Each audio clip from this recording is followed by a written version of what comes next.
Muy buenas noches. La noticia del día es el llamado que hizo el presidente Santos a hacer conciencia de que lo más complejo en la negociación de paz con las FARC está por venir con la discusión de la justicia transicional. El presidente dijo que aunque la jurisprudencia internacional no permite amnistías ni indultos, tampoco se puede esperar que las FARC entreguen las armas para ir a la cárcel. En la reunión anual con el cuerpo diplomático, el presidente también llamó a la comunidad internacional a darle legitimidad a la solución a la que se llegue en el acuerdo de paz. De esta y las siguientes noticias hablaremos en la presente emisión de CMI. La guerrilla no quiere ser la primera en la historia que entrega las armas para irse a una cárcel. Presidente Santos pide respaldo internacional para justicia transicional.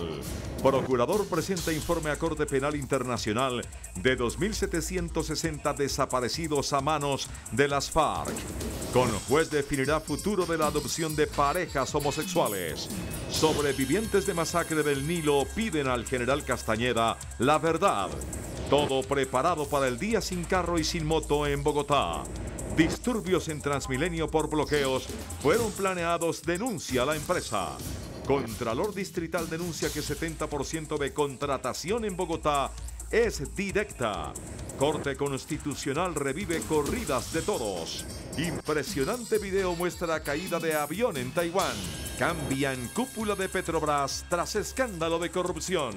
El Madrid vence al Sevilla. James anota, sale lesionado y estaría 2 meses por fuera. Brasil golea a Perú y se clasifica al Mundial Sub-20. Se confirma la llegada a Colombia de Paulina Vega, la nueva Miss Universo. Detalles del arribo real al final de la misión en un flash.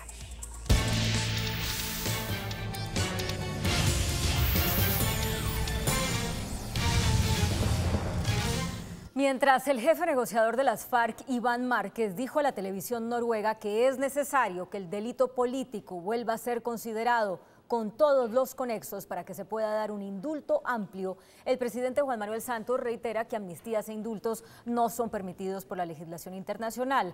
Esto al tiempo que hoy llegaron a La Habana el general Javier Flores, el coronel Vicente Sarmiento, con el fin de definir las reglas de funcionamiento de la subcomisión para la desmovilización de las FARC. Así le habló el presidente al cuerpo diplomático acreditado en Colombia. El jefe de Estado, durante el saludo al cuerpo diplomático, dijo que el actual proceso de paz está entrando en uno de los momentos más complejos. La guerrilla no quiere ser la primera en la historia que entrega las armas para irse a una cárcel. Pero al mismo tiempo, el mundo de hoy es diferente y tenemos una legislación y una jurisprudencia nacional e internacional que no permiten los indultos y las amnistías de antaño. ¿Cómo cuadrar ese círculo? Es uno de los grandes desafíos a los que nos enfrentamos. Entre tanto, el nuncio apostólico Ettore Balestrero, portavoz del cuerpo diplomático, reiteró el apoyo que viene manifestando la comunidad internacional a los diálogos con las FARC. Colombia no está condenada al conflicto, ni a la violencia, ni mucho menos a la polarización interna sobre tal conflicto. Nosotros aquí presentes, y en primer lugar la Iglesia Católica, estamos ya en primera fila en el compromiso por reforzar la unidad y ambientar la reconciliación. El presidente Santos dijo que la comunidad internacional juega un papel importante para darle legitimidad a cualquier solución que permita la paz. Y mientras tanto, el procurador general Alejandro Ordóñez le entregó hoy a la Corte Penal Internacional un listado con 2.760 casos de desaparición forzada perpetrados presuntamente por los guerrilleros de las FARC. Una delegación de la Fiscalía de la Corte Penal Internacional recibió el listado de casos de desaparición forzada en Colombia. Según el informe, existen 2.760 registros de casos de desaparición forzada presuntamente perpetrados por las FARC. De ese total, 1.200 ocurrieron desde el año 2002. Además, desde ese mismo año, 6.690 casos no indican el posible autor. El Ministerio Público confía en que los responsables de esos casos sean investigados, juzgados y condenados en Colombia, y de este modo evitar una intervención de la Corte Penal Internacional. La Comisión Nacional de Búsqueda de Personas Desaparecidas tiene un reporte de 100.635 casos, de los cuales 22.161 corresponden a desaparición forzada. Solamente por presunción, y es la percepción de la persona que está en ese momento dando la información. Señaló que la base de datos es alimentada por las diferentes autoridades del país.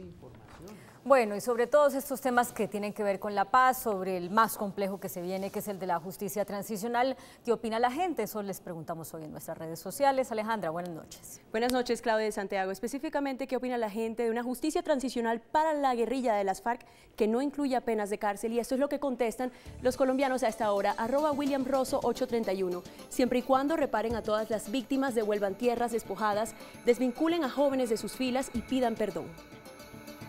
@SandraOlaya123. Miles de asesinatos, desapariciones, secuestros, reclutamientos, violaciones no pueden quedar en borrón y cuenta nueva.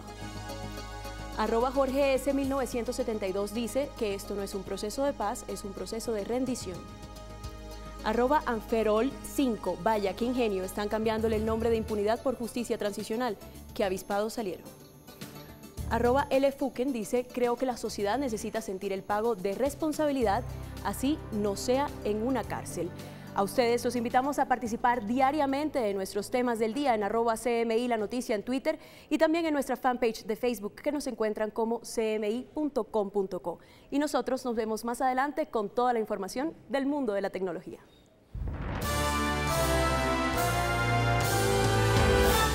En manos de un cojuez quedó la decisión de la Corte Constitucional de avalar o negar la adopción para parejas del mismo sexo. Los 8 magistrados que intervinieron en la discusión no consiguieron la mayoría de 5 votos exigidos para aprobar o negar la ponencia de su colega Jorge Iván Palacio, que acepta condicionar las normas del Código del Menor para que permita a las parejas homosexuales adoptar.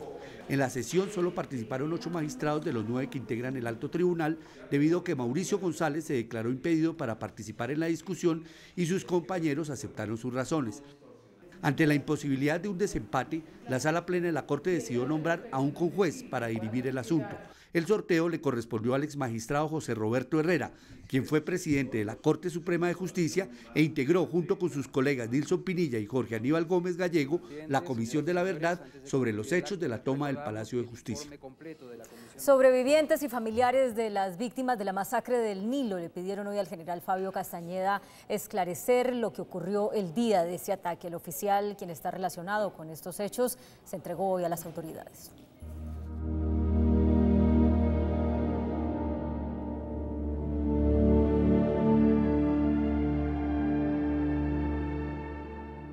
El 16 de diciembre de 1991, hasta esta finca llegó un grupo indeterminado de hombres fuertemente armados, quienes asesinaron a 20 indígenas de la comunidad Nasa, que se habían tomado por la fuerza estos predios. Sobrevivientes de la masacre relatan que sus victimarios llegaron vestidos de policías. Pues a la vez uno ni se asusta porque piensa que es la policía que le viene a respaldar a uno, entonces uno ni siquiera se asusta, sino cuando el que estaba aquí vigilando ya lo matan a él, donde la gente empieza a zararse, a correr por todas partes, pero entonces la acorralaron, ya fueron cogiendo uno por uno y lo fueron dejando boca abajo y amarrado y fueron matando. Señala esta comunidad indígena que ya ha perdonado a sus victimarios, pero le pide al general Castañeda que ayude a esclarecer qué fue lo que ocurrió esa noche del 16 de diciembre de 1991. Él hizo la masacre en alianza de los paramilitares aquí en el norte del Cauca y sobre todo con los grandes industriales que les pagaban.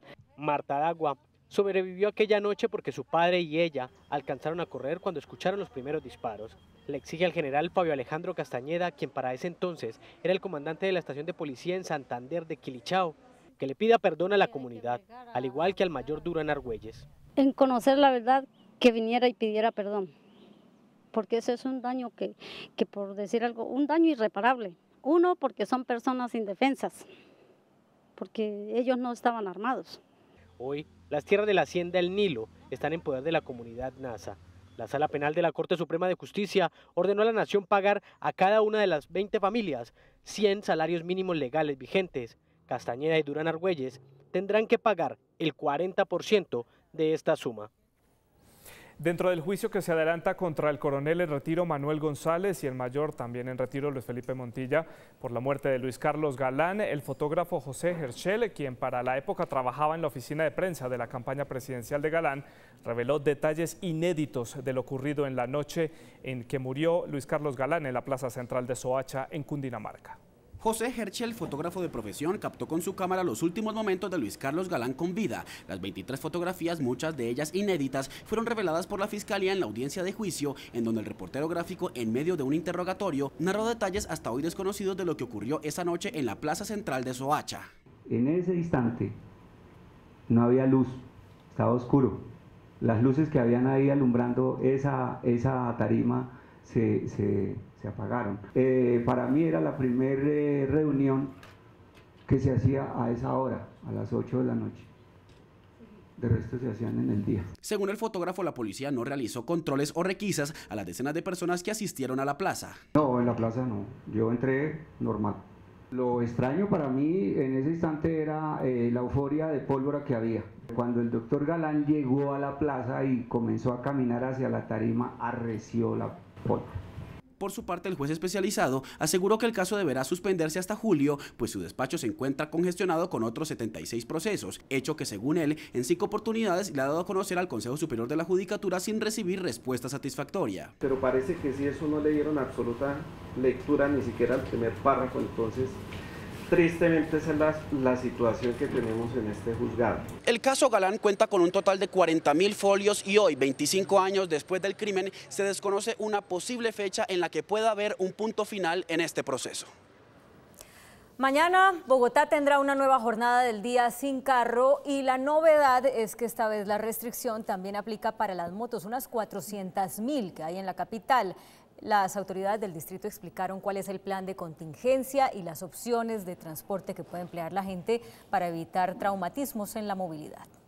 Que vamos a arrancar a las 5 de la mañana, eso es muy importante, 1 hora y media antes de lo que era habitual en esta jornada que arrancaba a las 6:30 de la mañana. La restricción irá hasta las 7:30 de la noche. Para esta oportunidad se tomó la decisión de prohibir la circulación de 1.467.000 carros y 424.000 motocicletas. Y es porque entre las 5:30 y las 6:30 de la mañana ya se registra una intensidad en la movilidad de la ciudad. Las motos de mensajería, domicilios con logo, militares, policía, seguridad, servicios de salud, servicios públicos y escoltas podrán transitar normalmente. Nosotros estamos de acuerdo con el tema ambiental, pero también necesitamos trabajar.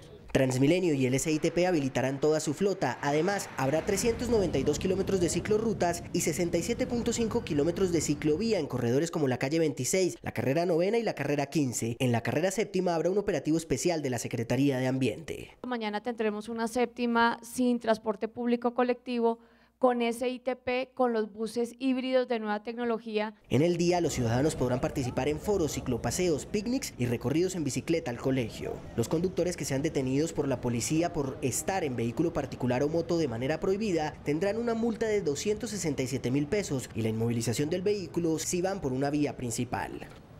Por más de 1 hora, cerca de 100 usuarios de Transmilenio bloquearon la troncal de la calle 80 en el occidente de Bogotá. El gerente del sistema afirmó que fue una protesta planeada, por lo que se denunciará penalmente a algunos de los participantes.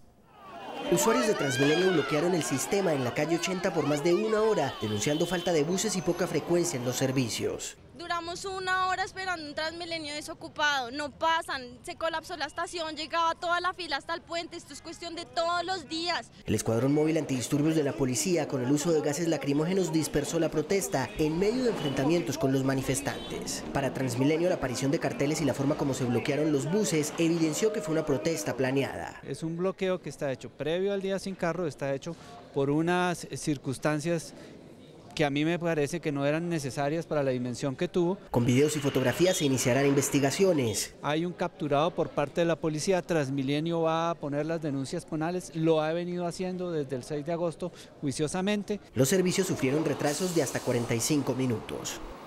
El alcalde de Bogotá, Gustavo Petro, salió en defensa del proyecto del Metro de Bogotá y afirmó que las observaciones hechas sobre este proyecto presentadas ayer por parte de Planeación Nacional no indican que el gobierno nacional se haya retirado de la obra.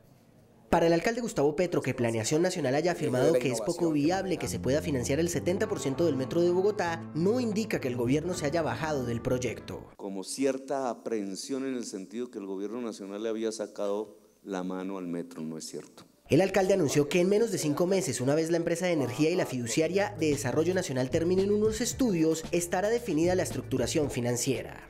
Por tanto, en julio las cifras serían exactas, no solamente en cuanto a montos, sino en cuanto a origen de la financiación. Ahora, permítame adelantar, y por eso quiero salirme de los lugares comunes. El metro lo paga la gente. El alcalde recalcó que mediante la tarifa, plusvalía y los aportes de Nación y Distrito, el metro, proyectado en 15 billones de pesos, sí se puede construir. Y la Contraloría Distrital alertó que el 70% de la contratación en Bogotá se hace de manera directa y no por licitación. CMI conoció las 20 empresas que más contratos han celebrado con la Alcaldía Mayor. Según el Contralor Distrital Diego Ardila, solo el 30% de la contratación en Bogotá se hace a través de procesos licitatorios. Lo que tenemos claro es que el 70% de la contratación en la ciudad de Bogotá se realiza por mecanismos directos. CMI conoció las 20 empresas a las que la Contraloría les ha hecho seguimiento porque tienen varios contratos con el distrito. La que más tiene es Asociación de Discapacitados Físicos del Sur, ASODIFISUR, que ya lleva 17 contratos por una suma de 1.656 millones de pesos. Le sigue con 13 contratos Asociación de Hogares Sí a la Vida y Fundación para el Desarrollo y Fortalecimiento Territorial con 12. Necesitamos mayor transparencia a la hora de seleccionar a los contratistas en la administración de Bogotá. Además, el Contralor denunció que desde el 2012 hay represados 168.000 millones de pesos que se reunieron de los fondos de desarrollo local para la malla de mantenimiento vial, de los cuales solo se ha ejecutado un 33%. El comandante del Ejército, el general Jaime Lasprilla, anunció hoy que la Justicia Penal Militar abrió la investigación por el colapso del puente peatonal de la calle 103 con carrera 11, esto en el norte de Bogotá, en el que resultaron heridos varios soldados. El alto oficial reconoció el error en el que se incurrió poniendo a los soldados a probar la estructura. Es claro que no debió haberse empleado soldados o personal civil al momento de hacerse las pruebas. Esto se hace con carga muerta, es decir, con canecas de agua y con costales. Por esta razón y para establecer responsabilidades que según Lasprilla podrían ser penales, la Justicia Penal Militar asumió el caso. Se aperturaron unas investigaciones penales, disciplinarias y administrativas por parte de la 13ª Brigada con un juez de instrucción penal militar y con el jefe de Estado Mayor y segundo comandante. Lasprilla dijo sobre el modelo de contratación de la obra que en 2013, cuando se hizo, era legal hacerlo de manera directa y explicó que este tipo de puentes por su longitud no pueden ser construidos directamente por ingenieros militares. El gremio hospitalario le reclamó al Gobierno Nacional por lo que se considera un desequilibrio regulatorio a favor de las EPS y por querer hacer una reforma a la salud que ellos consideran express. En los últimos meses, el Ministerio de Salud ha anunciado varias normas que entrarían en vigencia y, según ellos, mejoraría el sistema de salud, pero el gremio hospitalario opina lo contrario. Le ayudan, digámoslo, a la capa de intermediación que tiene este modelo, una capa que no ha mejorado su desempeño. Finalmente van a profundizar la crisis para los usuarios, que son la razón del sistema, y a los hospitales, que se están debilitando financieramente. Consideran que las últimas medidas están siendo desequilibradas y favoreciendo a las EPS. Está teniendo un claro favorecimiento a algunos actores que, entre otras cosas, son los causantes de la gran crisis. Lo más reciente fue el decreto que cambia las condiciones financieras para que una EPS funcione. Dar un plazo de 7 años para la habilitación financiera de las EPS después de 20 años es básicamente decirle al país que necesitamos 30 años para lograr equilibrar un modelo de aseguramiento que todavía no funciona como un modelo de aseguramiento. Además, denuncian que en el Plan Nacional de Desarrollo quieren hacer una reforma express sin un debate profundo. Ese no es el espacio. Nos parece que presentar una reforma express o por la puerta de atrás a través del Plan Nacional de Desarrollo no es una cuestión que sea considerada viable por parte del sector hospitalario.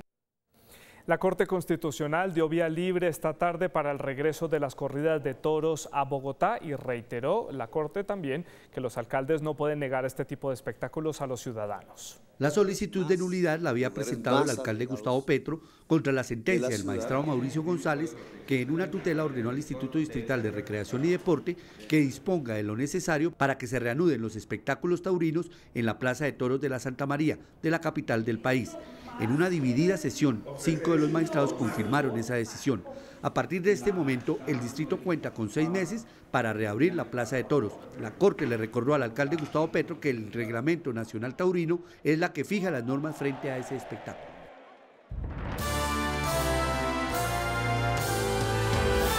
Un nuevo incidente ocurrió hoy en el norte de Bogotá. Una grúa de construcción de cerca de 10 toneladas de peso se desplomó en plena calle. La tranquilidad de la calle 96 con 13, una zona llena de oficinas y restaurantes, se irrumpió hoy sobre las 10:40 de la mañana. Esta persona que estaba saliendo del edificio contiguo a la obra narró lo que pasó. Como peatonal normal, caminando, en ese momento sentí un ruido, veo que pues una grúa de construcción de acá, del lado de donde pues laboramos todos, se viene encima. Afortunadamente alcanzó a reaccionar. Casi 2 horas después, y sin que llegara ningún organismo de atención de emergencias o alguna autoridad, los mismos trabajadores recogieron la grúa. Para que hagan los controles y mitiguen los riesgos para evitar algún tipo de novedad más grande como la que pasó hoy. Los vecinos cuestionan la forma como autorizan las obras en este sector, donde hay construcciones por todo lado. El edificio está con bastantes grietas. Normalmente cuando pasa cualquier persona, cualquier camión, se siente que estuviéramos temblando, pero aproximadamente uno parece que tuviera un temblor de tierra. Por eso exigieron más controles y supervisión a la expedición de licencias de construcción y a las obras actuales. El ejército descubrió 2 estructuras utilizadas por el bloque sur de las FARC para la extracción ilegal de petróleo de los oleoductos en el departamento del Putumayo. El grupo guerrillero ha hecho una gran afectación ambiental con este método de sustracción y almacenamiento de crudo. La 6ª División del Ejército encontró en estas refinerías ilegales 2 tanques con capacidad para 1.600 galones de petróleo y 70 canecas que contenían 3.580 galones de crudo. En las imágenes captadas por el ejército se ve además cómo este grupo guerrillero cavó una especie de piscina en la tierra para almacenar el crudo y transportarlo, lo que evidencia un enorme daño al ecosistema, pues no solo se vieron afectadas vastas zonas de selva, sino también algunas fuentes hídricas. Hoy es celebrado en el mundo entero el Día de la Lucha contra el Cáncer. En Colombia, para este 2015, se estima que unas 80.000 personas desarrollan algún tipo de esta grave enfermedad. Anualmente en el país mueren cerca de 40.000 personas por cáncer. En hombres, los más comunes son aquellos que atacan la próstata y el estómago. En mujeres son el cáncer de mama y de cuello uterino. En este día, los expertos quieren mandar un mensaje a aquellos que lo padecen. Que el control del cáncer está a nuestro alcance y que cáncer no es sinónimo de muerte. Lo más importante para evitar esta enfermedad es una detección temprana a través de controles y exámenes oportunos de diagnóstico. Por no perder la esperanza, pagan unas sumas exageradas por productos en los que no hay evidencia que estos productos como la sangre de chulo, ¿cierto?, como el cartílago de tiburón, que se consumen y se dejan de hacer los tratamientos porque son muy agresivos indudablemente, pero son los que son eficaces. Una buena alimentación y actividad física continua también ayuda a prevenir el cáncer. Los transportadores de carga anunciaron que el próximo 23 de febrero entrarán en paro indefinido en protesta por los supuestos incumplimientos por parte del Gobierno Nacional en la reducción del precio del combustible. Los transportadores de carga decretaron la hora cero para inmovilizar todos los vehículos de este tipo en el país, protestando por los altos precios del combustible. Para nosotros la pretensión hoy tiene que estar alrededor de los 2.800 pesos, 3.000 pesos para iniciar a creerle al Gobierno Nacional en transparencia.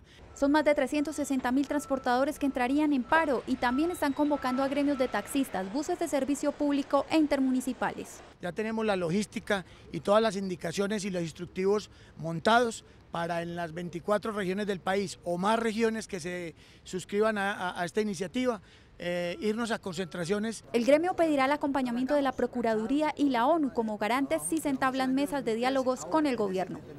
El Gobierno Nacional y el Distrito llegaron a un acuerdo para sacar adelante la avenida longitudinal de Occidente que permitirá descongestionar el tráfico de algunas vías de acceso a la capital del país. Con una alianza público-privada de iniciativa del consorcio Promesa Futura Autopistas Urbanas, la Nación y el Distrito buscan destrabar la avenida longitudinal de Occidente, un proyecto de doble calzada que nace en Mondoñedo y termina en la calle 13 en Bogotá. Esto nos abre la esperanza de haber retomado un buen diálogo con el IDU y si esto se concreta habremos avanzado muchísimo en solucionar este gravísimo problema que tienen los bogotanos con su ingreso a la ciudad. El IDU se comprometió a estudiar la viabilidad de esta APP y en noviembre de este año se adjudicaría la obra. El originador entrega factibilidad abril 30. El IDU se pronuncia en agosto primero y 2 meses después queda aprobada la propuesta. Las obras contemplan el mantenimiento y rehabilitación de 12 kilómetros que ya fueron construidos por la Nación, 2 kilómetros más del distrito y 8 kilómetros que faltan por pavimentarse. La totalidad de los predios ya fueron comprados, pero algunos que estaban invadidos ya están en recuperación. El recaudo tributario en 2014 aumentó un 8%. Esta cifra la reveló el director de la DIAN. En 2013 se logró un recaudo de impuestos de 105 billones de pesos, mientras que en 2014 ascendió a los 114 billones de pesos. Se registró un incremento de 9 billones de pesos que representa un alza del 8%. Sumó 114.1 billones de pesos, que comparado con el recaudo bruto en el 2013 de 105 billones de pesos, implica pues un aumento de alrededor de 9 billones de pesos. La meta establecida para 2015 está en evaluación por los impactos de la caída del petróleo en el mercado internacional. Mirar cuál debería ser esa meta efectiva por parte de la DIAN para garantizar que los ingresos tributarios que generan el 80%. El impuesto de renta y el IVA son los dos gravámenes que representan los mayores recursos dentro del recaudo tributario. Hoy el barril de petróleo de referencia para nuestro país sufrió una nueva caída. Indicadores económicos del día aquí en CMI. El precio oficial del dólar que rige para mañana es de 2.381 pesos con 91 centavos. En promedio, los profesionales de cambio lo compran a 2.220 y lo venden en 2.250 pesos. Un euro cuesta 2.721 pesos con 57 centavos. La libra de café colombiano se cotizó a $1 con 64 centavos. A 14,45 centavos de dólar se cotizó la libra de azúcar. El barril de petróleo WTI cerró en $48 con 45 centavos. Una acción de Ecopetrol hoy cuesta 2.190 pesos. 0,54% bajó el índice de capitalización Colcap. Fabricato fue la acción que más se valorizó con el 8% a 10,80 pesos. Pacific Rubiales fue la que más bajó con el 9,41% a 7.700 pesos. Volvemos con la información internacional y las impresionantes imágenes de la caída de un avión en Taiwán.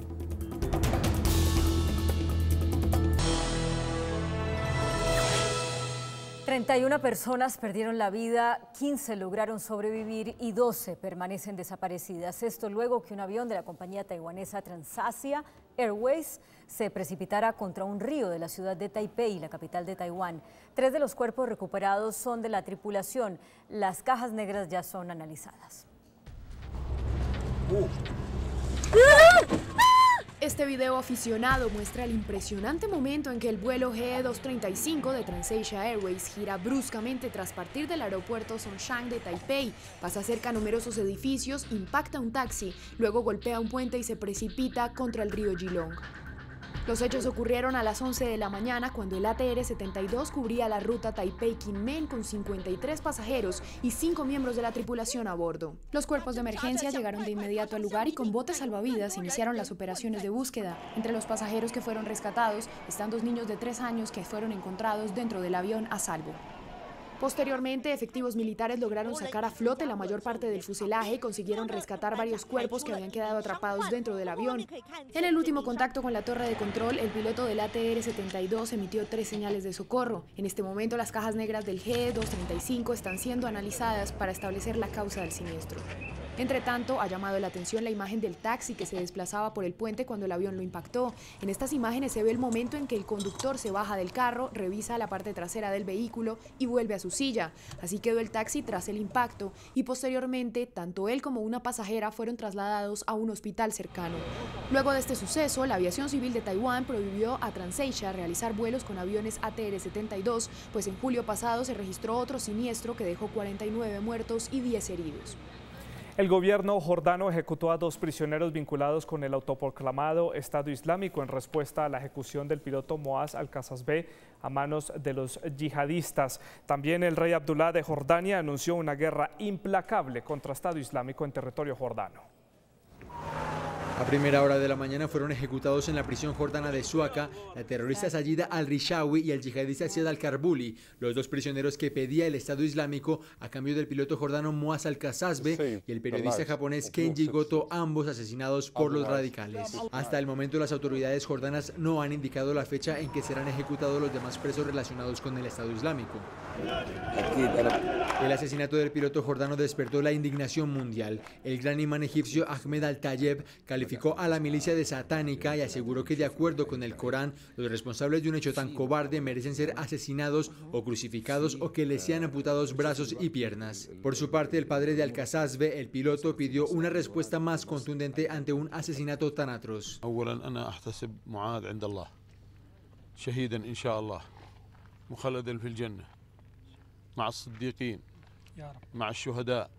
Tanto el presidente de la Autoridad Nacional Palestina, Mahmoud Abbas, como el primer ministro de Israel, Benjamín Netanyahu, mostraron su profundo rechazo ante el hecho, al mismo tiempo que el jefe de la Liga Árabe indicó que el asesinato debe ser condenado en el mundo entero. Hay una nueva ofensiva contra el grupo terrorista Boko Haram. El ejército de Chad anunció que abatió a al menos 200 miembros de esa organización en el norte de Nigeria, que ha cometido un sinnúmero de asesinatos contra la población civil. Intensos combates libraron soldados del ejército de Chad con integrantes del grupo terrorista Boko Haram. Los enfrentamientos se llevaron a cabo en la región de Gamboru, en el noreste de Nigeria, frontera con Camerún, y la cual es considerada como uno de los bastiones de esa organización que ha venido sembrando el terror en la población desde hace varios años.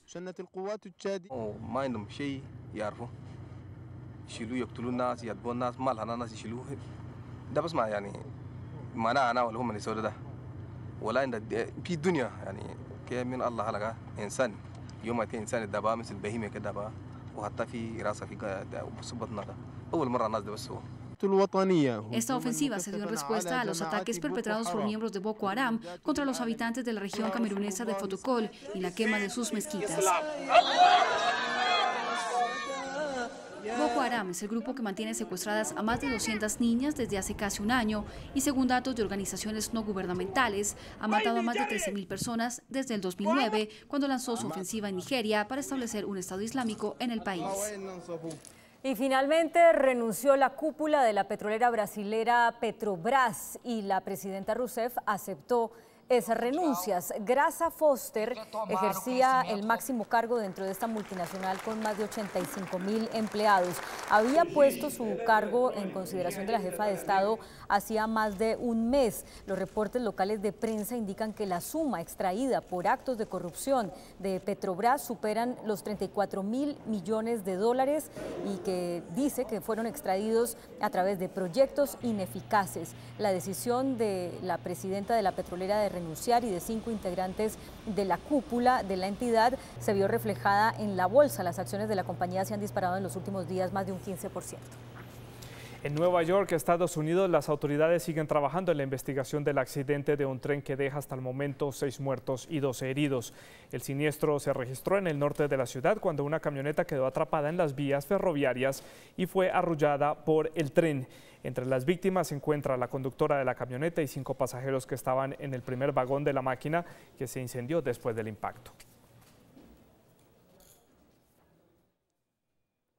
El presidente Nicolás Maduro le pidió de forma expresa al secretario de UNASUR, Ernesto Samper, que le ayude a mejorar la relación con los Estados Unidos. Ya un vocero del Departamento de Estado se pronunció al respecto. Dijo que las relaciones diplomáticas con Venezuela se mantienen y que por lo tanto es preferible utilizar los canales de diálogo binacional que existen y no acudir a mediaciones de terceros. Lo cierto es que Samper y Maduro sostuvieron un encuentro para estructurar ese posible acercamiento diplomático para detener lo que Venezuela considera es una agresión contra su país y contra ese mandatario. Delicada lesión de James Rodríguez en el Real Madrid. Ya volvemos. Prohíben en Malasia la proyección de la película 50 sombras de Grey. Y en Cuba fallece la cantante Celina González. Después de comerciales les tengo toda la información.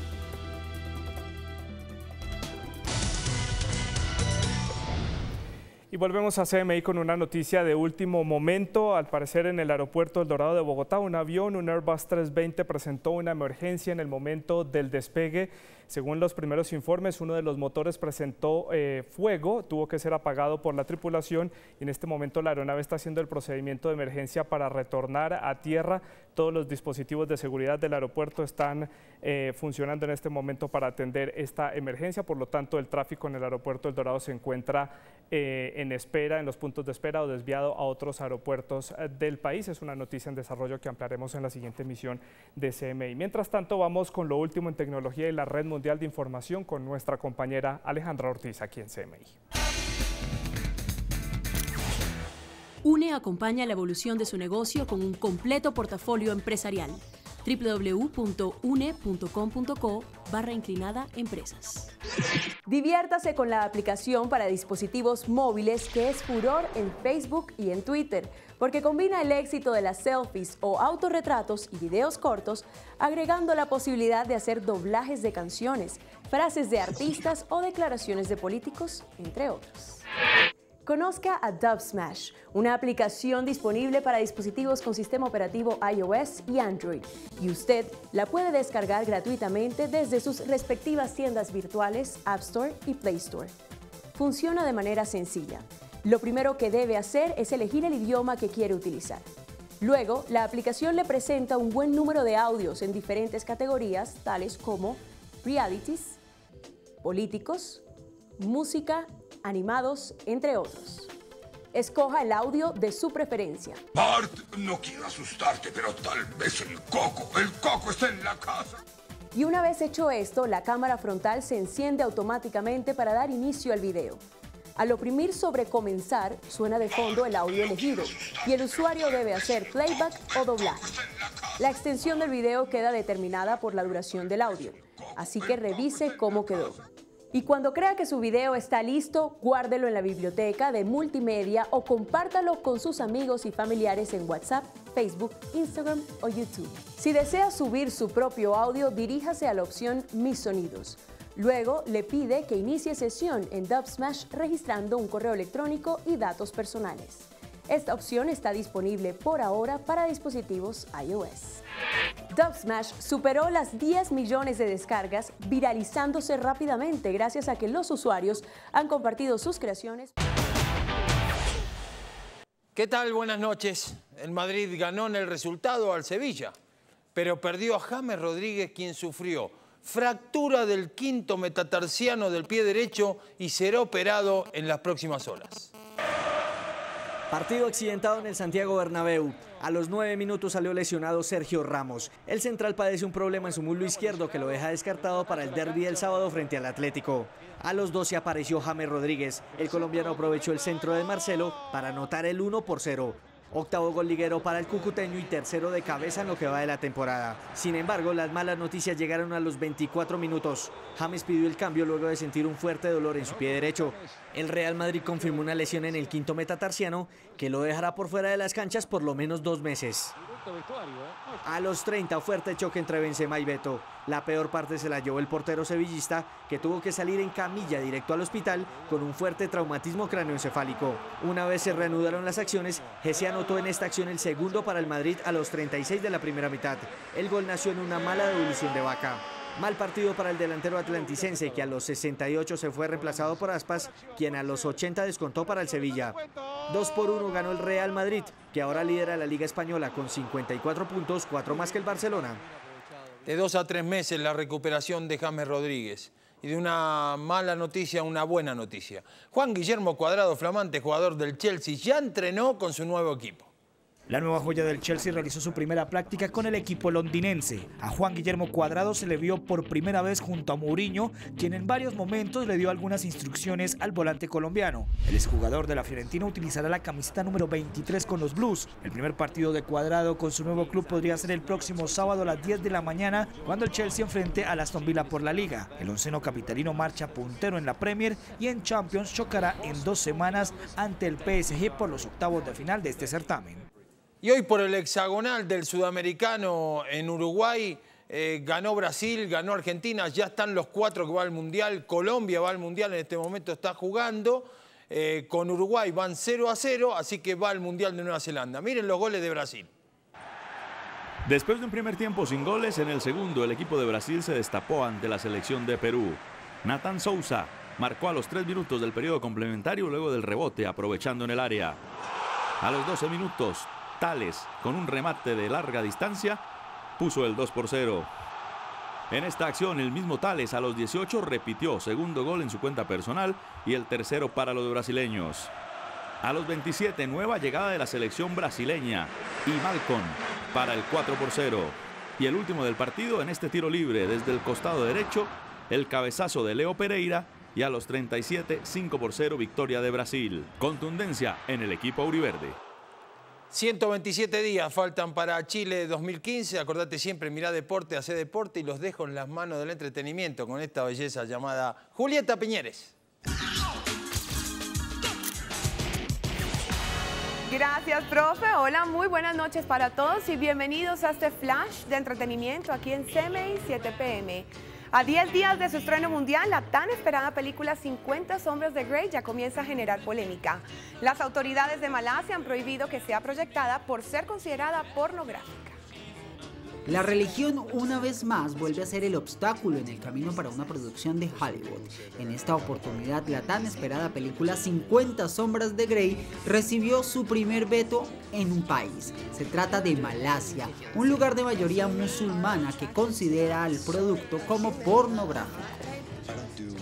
Las autoridades malasias aseguran que las escenas eróticas entre los protagonistas son demasiado explícitas y sugerentes para ser proyectadas en una pantalla gigante. Los productores de la cinta no se han pronunciado acerca de la prohibición, pero se sabe que no censurarán ninguna escena en ningún país. Essica presenta su nueva línea premium de billutería Essica by Fine Art, dirigida a la mujer actual, sensual y auténtica que le apasiona la moda y los accesorios. Espera los detalles del lanzamiento más adelante en la emisión central. Les tengo buenas noticias a los seguidores de la nueva Miss Universo, la colombiana Paulina Vega. Hoy conocimos que la soberana de la belleza universal llegará al país el próximo mes de abril. La Miss Universo iniciará su gira de medios por Bogotá, luego viajará hasta Barranquilla para finalizar en Cartagena. La fecha establecida para la llegada de Paulina Vega será el 7 de abril. Todo el país está a la espera para recibir y felicitar a la barranquillera por este importante triunfo. Por supuesto, estaremos atentos a más noticias sobre la reina universal. El mundo de la música está de luto. La reconocida cantante cubana Selena González falleció hoy a la edad de 86 años, luego de luchar contra una enfermedad que la alejó de los escenarios. Cuba despide a una de sus grandes artistas, Selena González, recordada por interpretaciones de temas como Que Viva Changó, a Santa Bárbara, entre otras.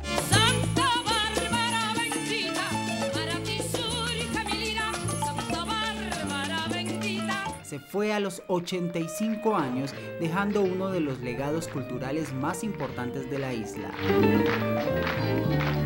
No solo era conocida por estar a favor de la Revolución Cubana, también fue bautizada la reina de la música campesina y popular, y casi todos los grandes músicos de ese país en algún momento hablaron con ella sobre cómo enaltecer su cultura a través de las letras.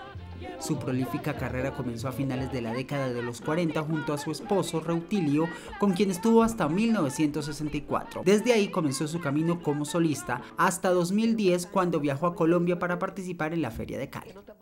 Antes de despedirme, mis compañeras del Panorama nos cuentan qué traen en su programa al finalizar el noticiero. Contémosle a la gente qué es el Dakar. Estas lámparas que se cargan con el sol. Los estampados y los prints en tartán. Algunos trucos para un buen sexo oral. La Sierra de Guadarrama con 3 estaciones de esquí. Hasta aquí este flash de entretenimiento en CMI 7 PM. Andreina los espera en la emisión central. Feliz noche para todos.